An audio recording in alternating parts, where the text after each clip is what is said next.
Salut tout le monde, c'est JF. Bienvenue à la Chambre noire. Cette semaine, on va s'attaquer au noir et blanc.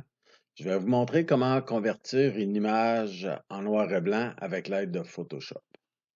Il y a plusieurs façons de faire, vous en doutez bien. Il y a mille et une façons finalement de faire ça. Je vais vous montrer les trois premières ou principales façons de faire. Parce que même si ça semble facile faire du noir et blanc, c'est pas tout à fait le cas. C'est un art en soi. Je vous dirais que personnellement, je trouve ça beaucoup plus difficile de sortir des photos en noir et blanc que de les sortir en couleur.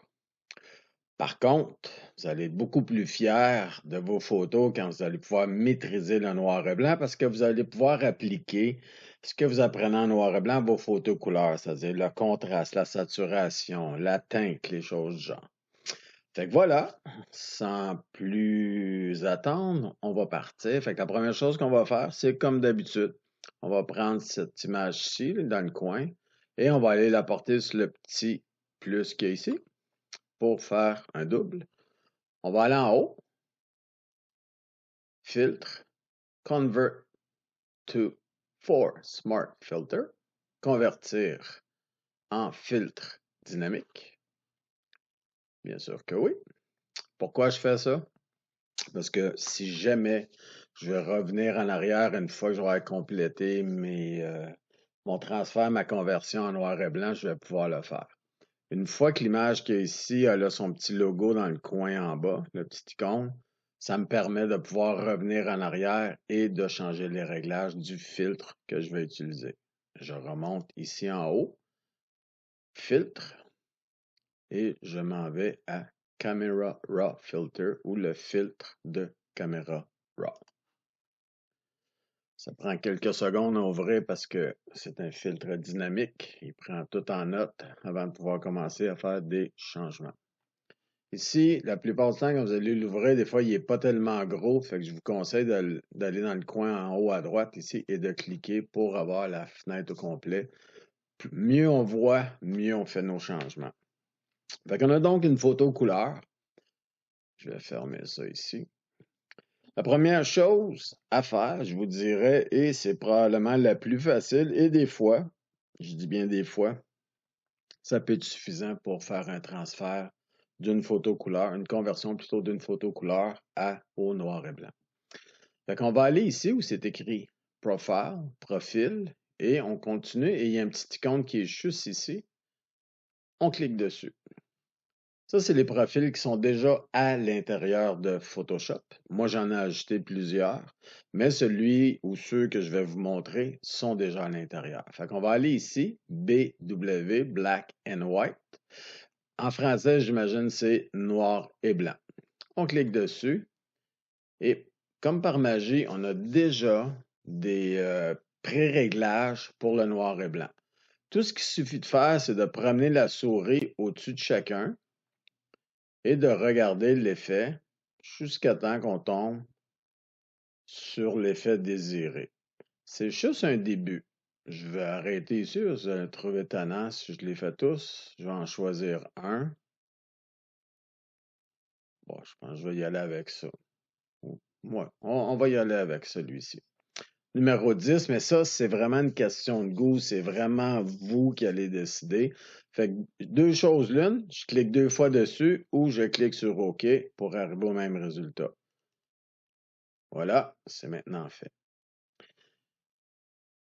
Maintenant que j'ai choisi ce pré-réglage-là, il n'y a rien qui m'empêche de faire des ajustements.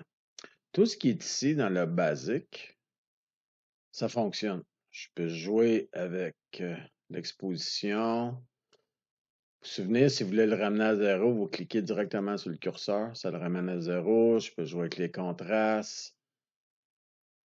On va en rajouter un petit peu. Mais là, une chose que je peux faire, fait que tout ce qui est ici, vous pouvez l'utiliser sans aucun problème et faire les ajustements que vous voulez. Je vais le remettre à zéro. On clique dessus. Je vais le fermer.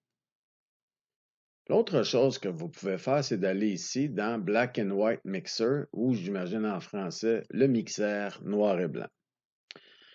Ici, ce que ça me permet de faire, c'est de jouer avec les tonalités. Vous pouvez le faire tout de suite après le profil ou vous pouvez passer outre au profil et cliquer sur le petit bouton ici, BW ou noir et blanc en français, j'imagine, qui va transférer la photo en noir et blanc. Mais je préfère utiliser un profil parce que ça va être plus près de ce que je veux, puis il va juste me rester des petits ajustements à faire. Si vous laissez Camera Raw convertir en noir et blanc, il fait une moyenne. Puis une moyenne, ben c'est ça. C'est une moyenne, fait que vous allez avoir à travailler un peu plus fort pour arriver au résultat espéré.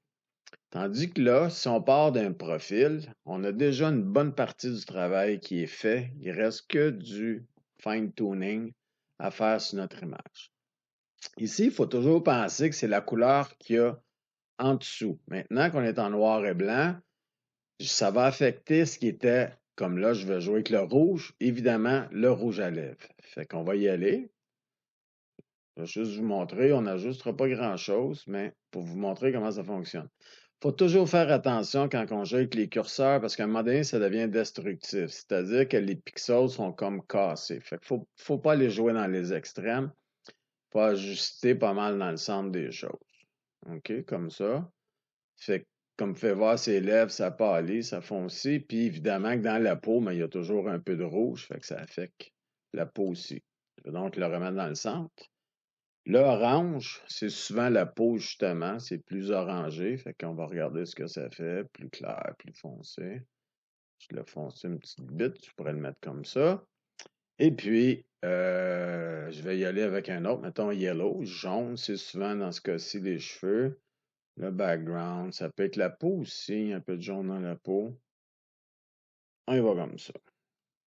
Par contre, moi, ce que je préfère quand j'utilise cet outil-là, il y a deux choses.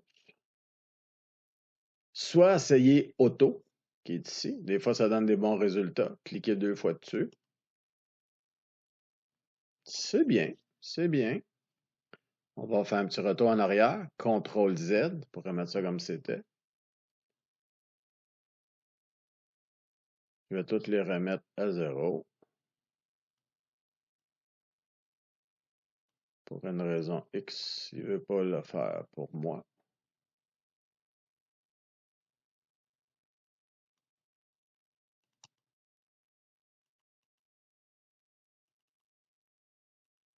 Voilà. Oh, il en reste un dernier ici. Donc, la façon que je préfère travailler avec ce module de mixeur noir et blanc, c'est avec le petit icône ici, avec le petit outil qui est ici, qui est Target Adjustment Tool. C'est-à-dire que ce qu'on fait, on clique dessus une fois et on se promène sur la photo. Et là, on peut y aller de façon beaucoup plus précise. Si je veux m'attaquer à sa peau, mettons dans le front ici, je garde mon bouton gauche enfoncé. Après ça, je peux aller de gauche à droite. Et vous voyez la différence, c'est que je joue avec deux, trois curseurs à la fois. Je vais y aller avec ses cheveux. Je vais faire la même chose. Comme ça. Vous voyez, je bouge toujours comme deux ou trois curseurs à la fois. Fait que j'arrive avec des choses beaucoup plus précises. Je vais aller avec ça ici. Et en même temps, pour ceux qui ont remarqué, quand je me mets au-dessus, ben, j'ai la couleur originale qui est en dessous, le bleu, dans le cercle du milieu. Comme là, il y a du orangé, ça veut dire que je joue pas mal avec le orangé. Fait que ça, c'est une autre façon d'arriver avec une précision pour faire vos noirs et blancs. Fait qu'on commence, moi je commence avec profil et après ça, une fois que j'ai établi le profil le plus près de ce que je veux, je m'en viens ici. Je peux les faire un par un aussi, là. C'est juste que je préfère cette méthode d'utiliser l'outil qui, d'après moi, est beaucoup plus non, il n'est pas vraiment plus précis, mais plus facile à utiliser, puis les résultats arrivent beaucoup plus vite parce que souvent, c'est dur de travailler seulement une couleur au détriment d'un autre, tandis que là, il va y aller avec les régions et il va s'adapter au reste. Fait que ça, c'est une autre façon de faire les choses. Maintenant, je vais aller ici. et je vais faire un reset complet. Fait que revoilà notre image en noir et blanc. Ce que je peux faire aussi, c'est d'aller dans le color grading. Oh, pas le color grading du tout, mais le color mixer. Excusez-moi. Ici, on va aller dans la saturation et je vais prendre tous les curseurs pour les mettre à gauche et enlever la couleur. Finalement, ce que je fais, c'est pas compliqué, je fais une désaturation de toutes les couleurs. Des fois, ça peut nous donner des idées en chemin de comme juste garder une couleur, qu'est-ce que ça peut donner. Fait que je mets tous les tons, les couleurs à -100. Ce qui me permet, une fois que j'ai ça, de faire exactement la même chose, de revenir à Basic en haut et je peux jouer avec la température. Je peux jouer avec la teinte. Mais aussi, ce qui est le fun quand on utilise cette façon-là, c'est de jouer ici avec la saturation. Vous voyez, c'est quand même assez différent. Ça, je n'ai pas ça du tout. Et je peux jouer aussi avec la vibrance qui est ici pour aller chercher d'autres tons. Ce que je peux aussi faire, c'est d'utiliser, de revenir dans Color Mixer, jouer avec la luminance et d'y aller couleur par couleur pour en ajouter et en enlever.